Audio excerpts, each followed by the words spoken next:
J'adore le Super Smash. Yo, what's up tout le monde, c'est Captain Crash pour supersmash.fr.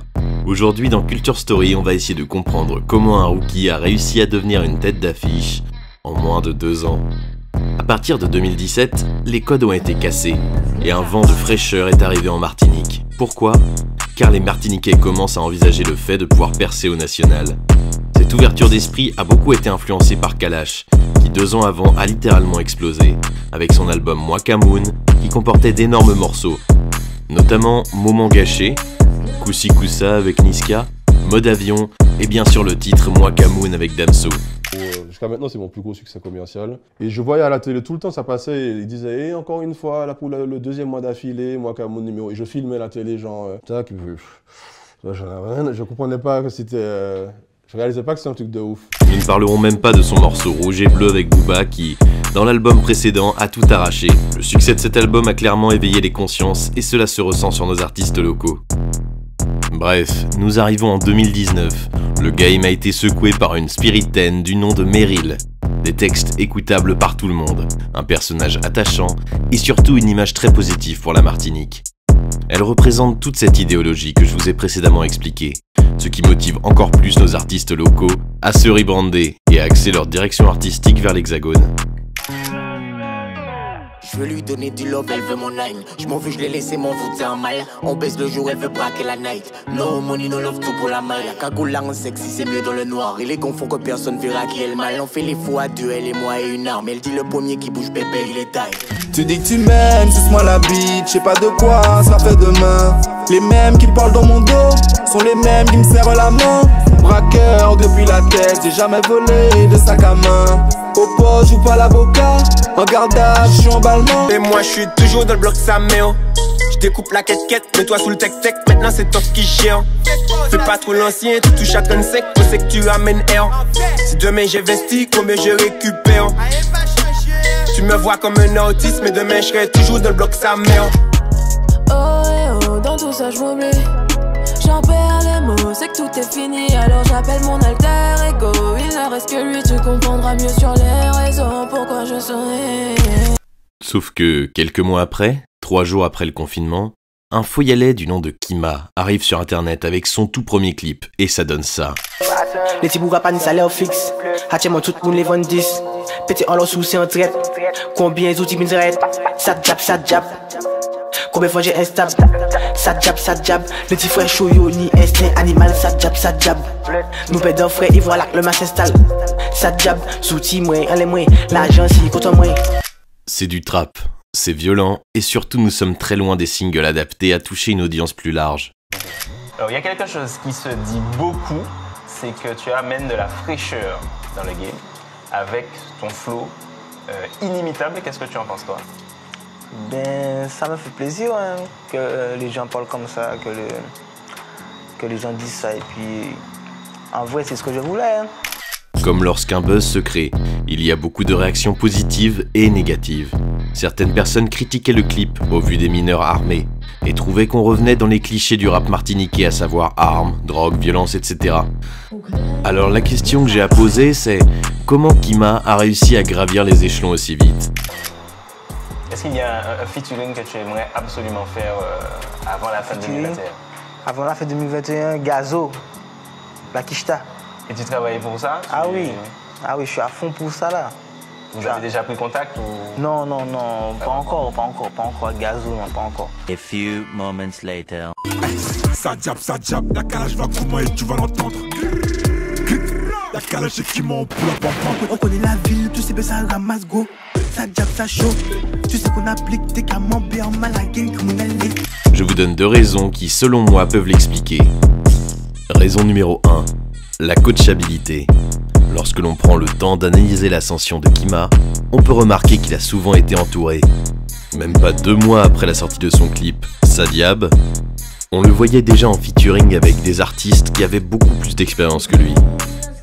Et ce qu'on peut remarquer, c'est qu'à chaque fois ses prestations sont très loin d'être ridicules, au contraire.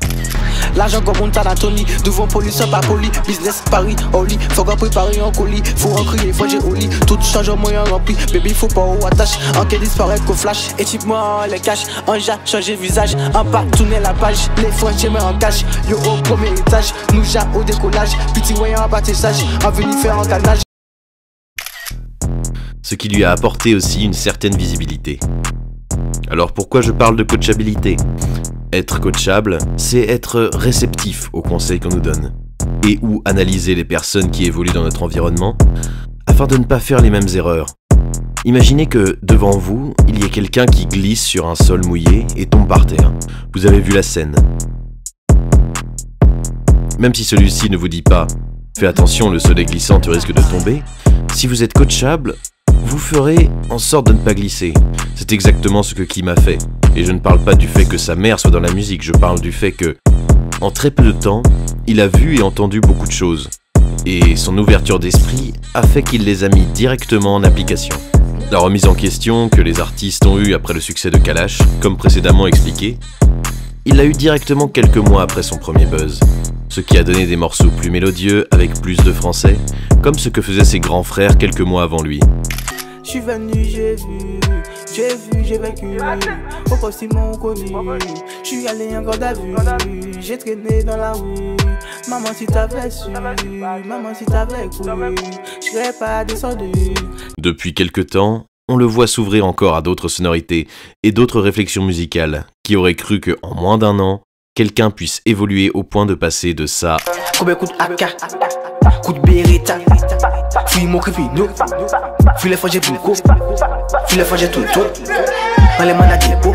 À ça. On sera comme Clyde et Bonnie, ce soir j'en ai vaudé, ouais laisse-moi voir ta folie, je suis comme Tony, on va faire des bébés, on va faire des bébés, j'ai comment t'aider, on va faire des bébés, je dis ça je l'ai promis, elle sait que tout se passe au lit, gang, gang.